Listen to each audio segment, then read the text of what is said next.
I do in my practice. I have a counseling practice. As you know, we both have a counseling practice where we are therapists and do group and individual counseling. And I have another practice, and I have not really said much about that publicly. But I do channeling, so I do spiritual readings for those who wish to gather information from a different perspective from your guides, masters, teachers, angels. And I've been doing this for probably 23 years. And I wanted to share my story of how I got started in doing this. So that's why we're here today.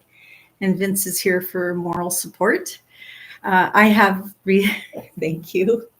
I have not done this publicly, and I'm ready to go public with it because I think that we are in times where it can be very helpful to know that you have much more support than what you can touch, see, taste, and feel here in this human third dimensional experience. So I want you to know that I was very skeptical of this as well. I didn't believe that we had, I believed in angels. I think I believed in what you might say a higher power or a God or higher self. I did not grow up with religion. And yet as a child, I always knew that I had loved ones that were around me and cared about me. And I don't know, I just felt confident and competent and safe in that. So the way that I started actually having more faith and believing that I could channel is I was in a process myself of healing and in therapy, and it was pretty non-traditional. So I was doing what I call birth trauma work. I had a very traumatic birth. I had a very traumatic prenatal experience. My mother was late stage alcoholic as she was carrying me. And luckily I did not have fetal alcohol syndrome, although I do have fetal alcohol effects. But in my process, I knew in learning about birth trauma and prenatal trauma that I had healing work to do there. I came out very angry, which was a way that it helped me get out of the womb.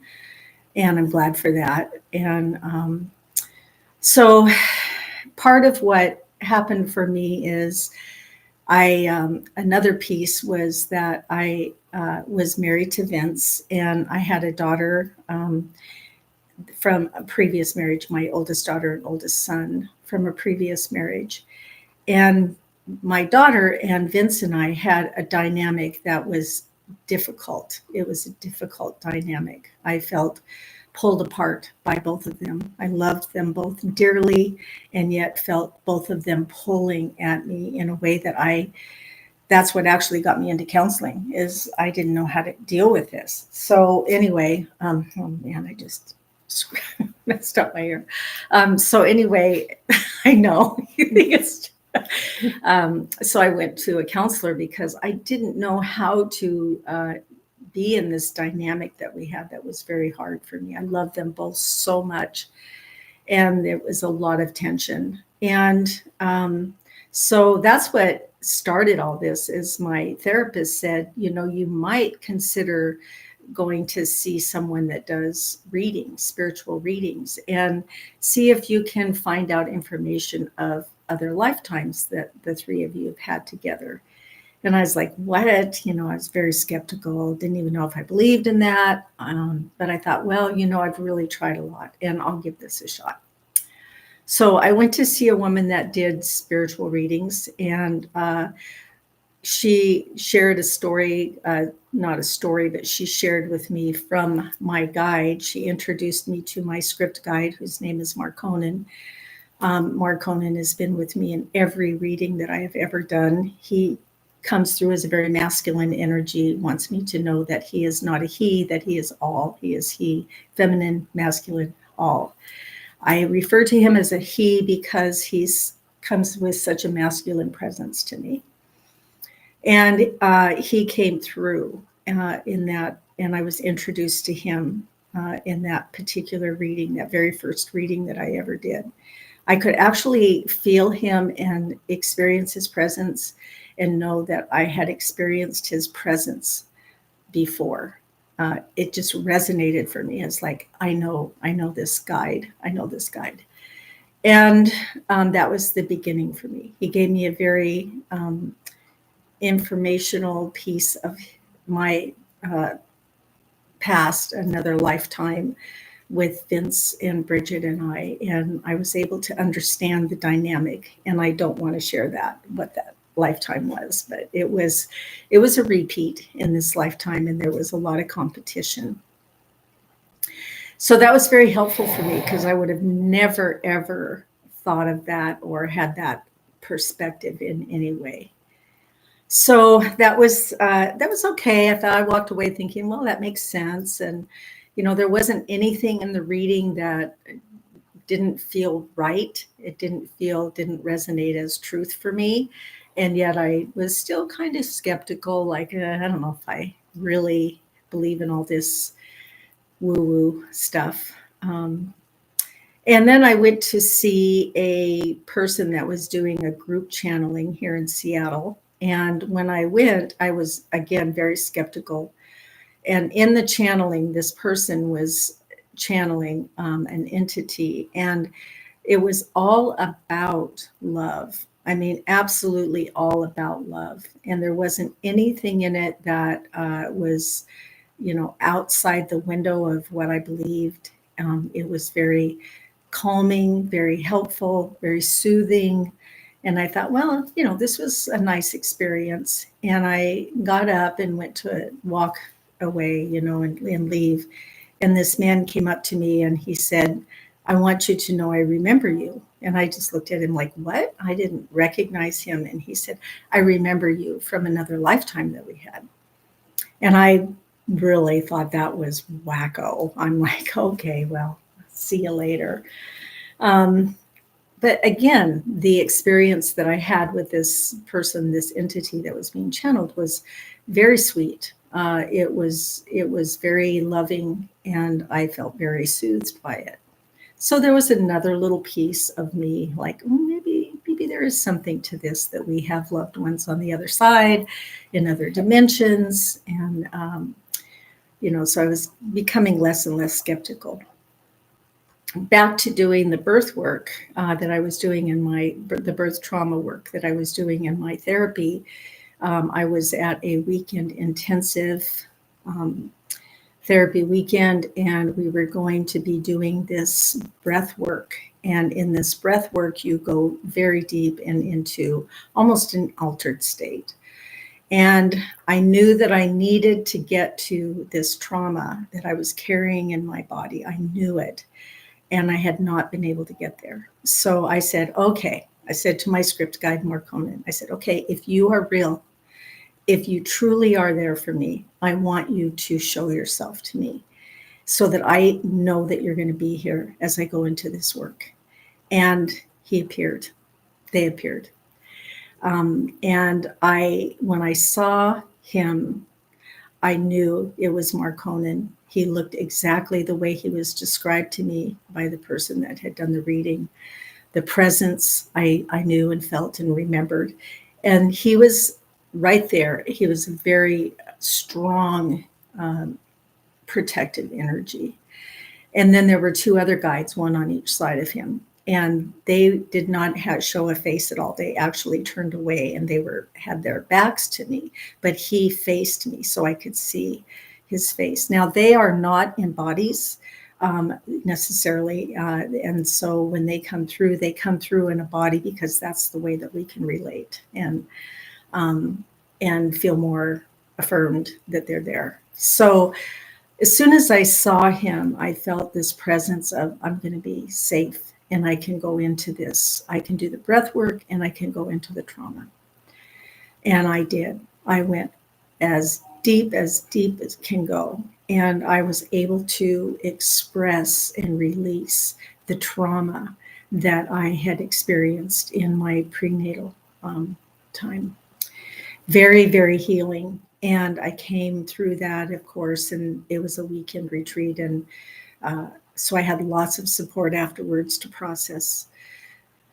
So I came out of that a believer, knowing this is real. I do have guides, I do have angels, I do have teachers from other dimensions and realms that are there for me.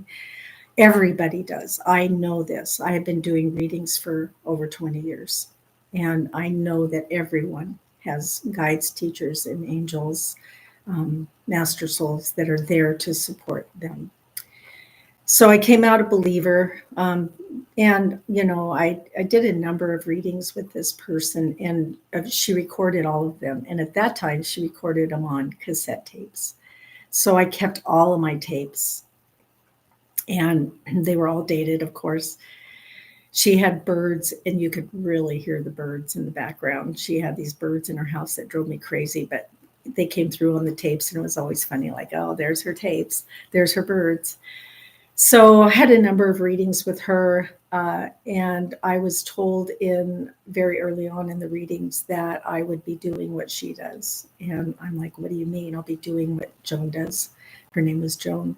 And they said, you will be a channel. You will be a channel for others, and you will do spiritual readings for others. And I'm like, oh, yeah, right. I had no interest in that. I was a therapist, loved the work that I was doing as a therapist, still do. And then this person that did my readings for me passed away. And it was so shocking to me. I didn't ever imagine that. And it was a huge loss. I'd come to know her very well. She was like a mentor for me, and even said, I am mentoring you. You will be doing this. And I'm like, nah, and so I grieved. I lost a dear person to me. And, I did a lot of automatic writing, and Mark Honan would come through in my writings, and I was, getting a lot of really good information. I felt very protected, loved, and cared for. And I was working out at this gym, and Joan's husband, who I had come to know because I'd been to her house many times, was at the gym, and he came up to me, and he got on the treadmill next to me. His name was Gene. And he said, are you doing readings? And I said, no. I said, I'm not doing readings. He said, it's time. You need to be doing readings. And I'm like, I don't think that's my thing. And he said, it is your thing. He said, you had a wonderful mentor, and you were told a long time ago that you would be doing readings.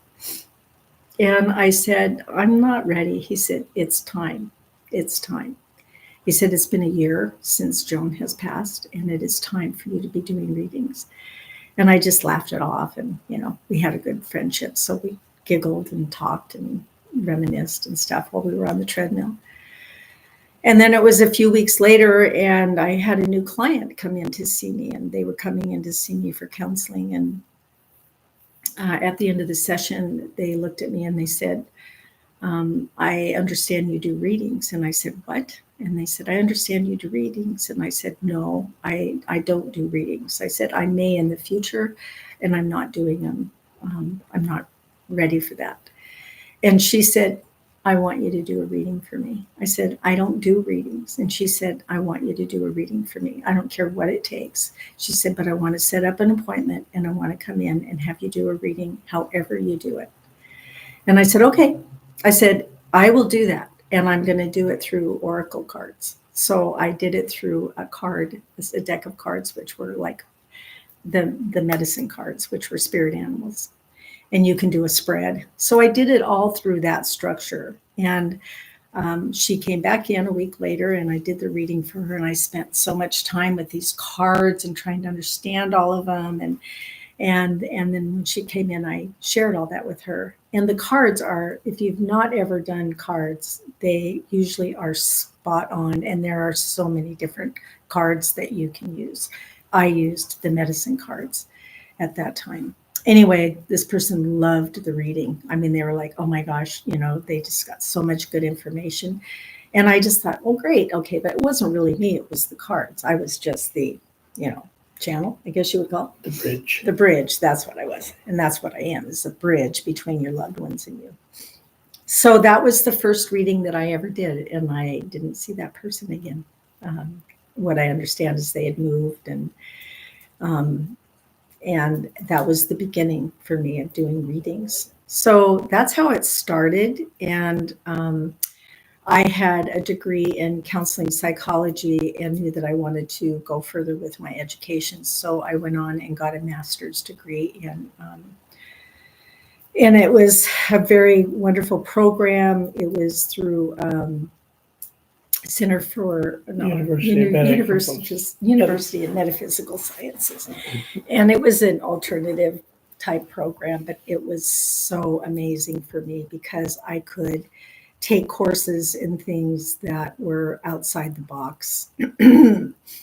And so I did that, and I wrote a thesis, and my thesis had to meet all the standards and everything. And I remember it took me a long time to make sure that I met all the standards that you have to meet for a master's thesis. And I submitted it, and I shared that for me, the beginning of my story was when I was 12, I had moved to a town where my mother lived.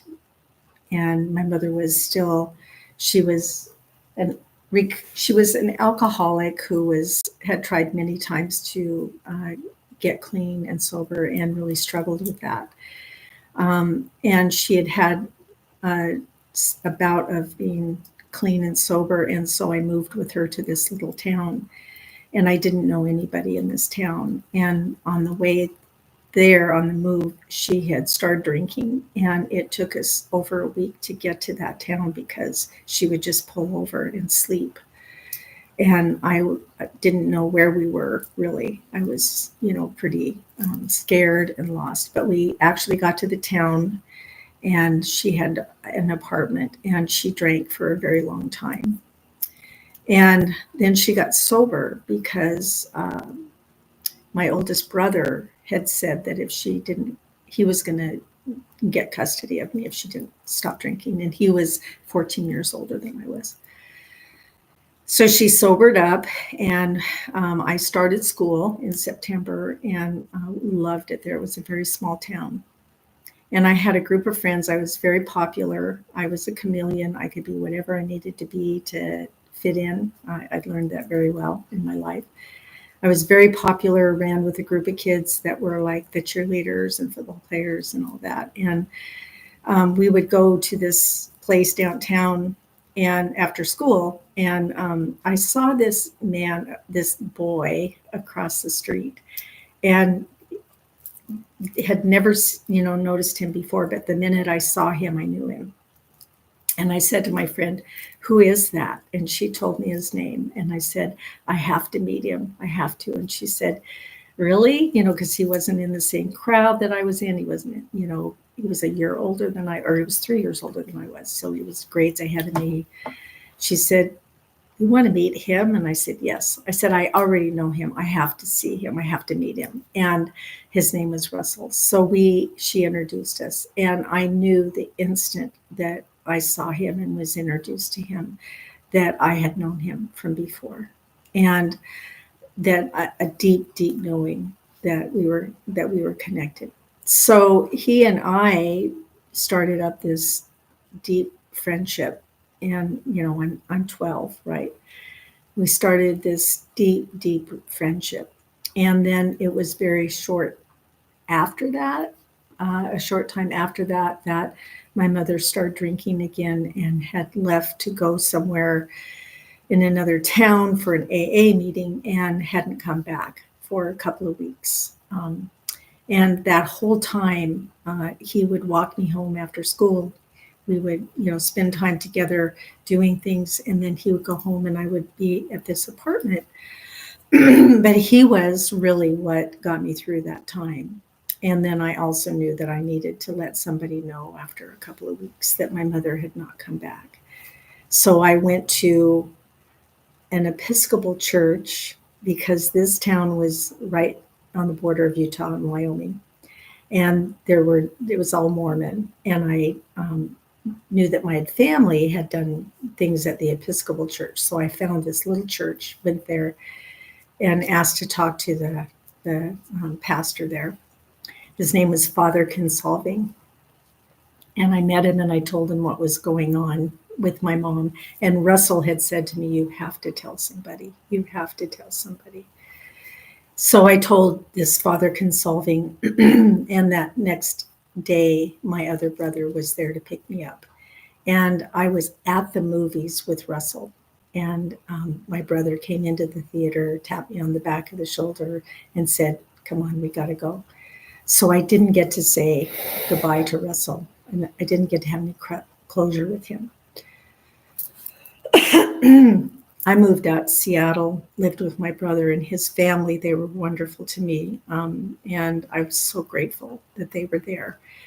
And but for years, I would have these just longing nightmares of getting to see Russell, almost get to him, and then something would happen and we would be separated, and we just never, connected again.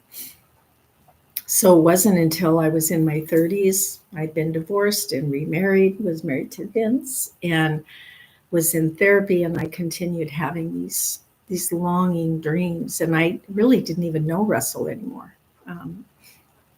And so I went and had a reading, and I found out something about Russell and I, that we were twin souls, not soul mates, but twin souls. And I asked a lot of questions about that, and knew that I needed to have closure with him, and that I needed to go back to that little town and have closure with him. And Vince supported me doing that.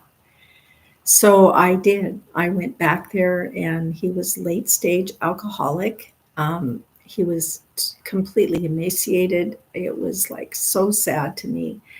And he was, had never married. He said that he never married. And he was very glad to see me. And we shared with each other a deep, understanding of our love, that it wasn't a romantic love, that it was much more of a soul love, a soul remembering.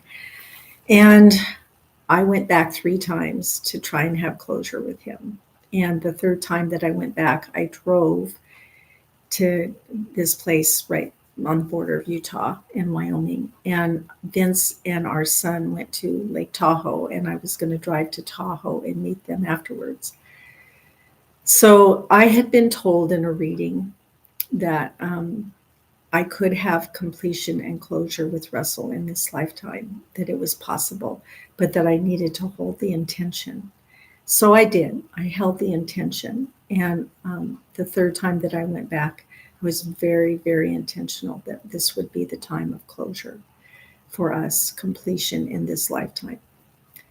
So I went back, and we spent some time together, and talked a lot. And then I left, and I knew when I left, I actually knew before I even got there, when I went around this bend around Ogden, Utah, I knew that I had no grief.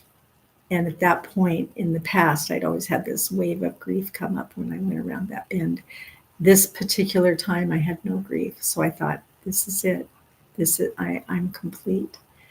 So I went to the town, and I saw Russell, and and I knew this would be the last time I would see him. And it was very brief, and he was very deteriorated. And so when I left, I knew that it would be the last time that I would see him. And I also didn't have the grief. I knew that I was done. And I had been told that in a reading, that when I was complete and ready to have this closure, that Russell would leave his body, and that he was staying in his body until I had this completion. And as soon as I had that, he would leave and transition. So I left, and drove to Tahoe, and was with Vince and Jeremy. And it was like a day or 2 later that I got a call, and Russell had left his body and transitioned. And I was so glad. I was so glad that he had transitioned. And, it was helpful for me to know that there was not this romantic connection with him. It was this longing of the twin soul connection that I had with him. So that was a big part of what really enhanced my belief in knowing that we have other lifetimes. We have soul scripts that we in spirit before we come into this lifetime. We have guides that are there with us, and we talk about what it is that we want to come to this lifetime and experience to evolve and grow our soul. And it is one of the densest experiences as far as the hardest and most difficult experience, and yet it's the one where we grow the most and transform and evolve soul wise. So your guides are with you when you decide that you're going to come back to this human experience. And so I know that we had that choice, and I know that Russell and I chose that in this lifetime, and I believe that that was all meant to be the way that it happened, even though people were saying, why do you want to go back and do all this? And it was like, I knew this is what I needed to do. And so that is like the beginning for me of knowing we have many lifetimes. We have lots of support. There is nothing that we experience in a lifetime that there is not purpose in. And sometimes it's really hard to understand it because we have our brains, and we also have our heart, we have our soul, and we have our spirit. And our brains can get in the way oftentimes, and because our mind is so fear-based, and so it wants to try and keep us safe all the time when a lot of things are out of our hands. So I know that this is a time for people that they're very scared. There's a lot of change going on. And I want you to know that there's purpose in everything that is happening. Everything has purpose. And you are meant to be here. You are meant to be here right now. And if you can hold that knowing that you are meant to be here, it's so important that you send out love, that you send out with intention, that you understand and you believe that there's purpose in all of this, and that you are sending light and love every chance you can to all that need it. There's a lot more that I would like to share about my evolution in this process. But I think I'm going to stop there because I'm feeling ready to stop for now. I do readings, so if you are interested in having a reading with me, you can connect with me. Should I do it through yourself? Give that number up? Yeah. Okay, so I'm going to give you a number that you could contact me with. It's a phone that I have. It's 253-297-0479. So you can contact that number, leave a voicemail, and I'll get back to you. And I can do readings for you in person. I'm in Tacoma, Washington, or you can do them on Zoom if you'd like to do that.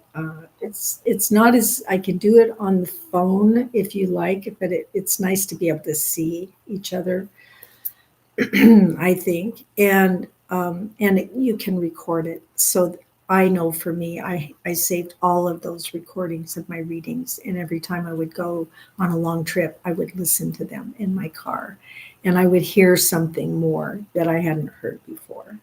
So I always encourage people that come to see me for a reading to record the readings so that they have that. And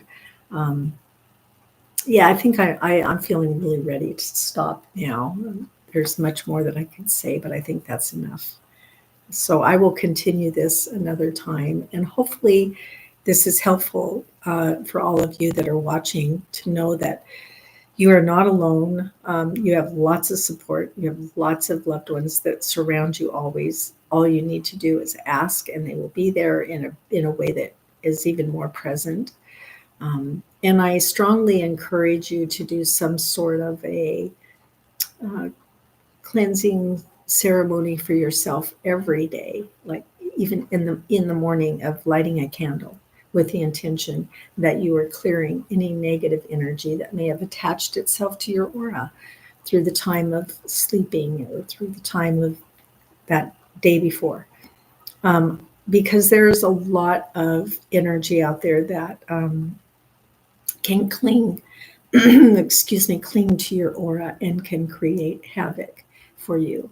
So, doing a cleansing ceremony, you can use sage, you can smudge yourself, you can use incense, you can use a candle, put a crystal in water in a bowl, and with the intention that this water will clear and cleanse the energy around me. So, I hope this is helpful, and I look forward to coming back and doing more of this. Thank you. Do you have anything you want to say? Nope. Nope. Okay. I'm here as support. Thank you. I appreciate Much that. love, everyone. Yes, love you. Bye.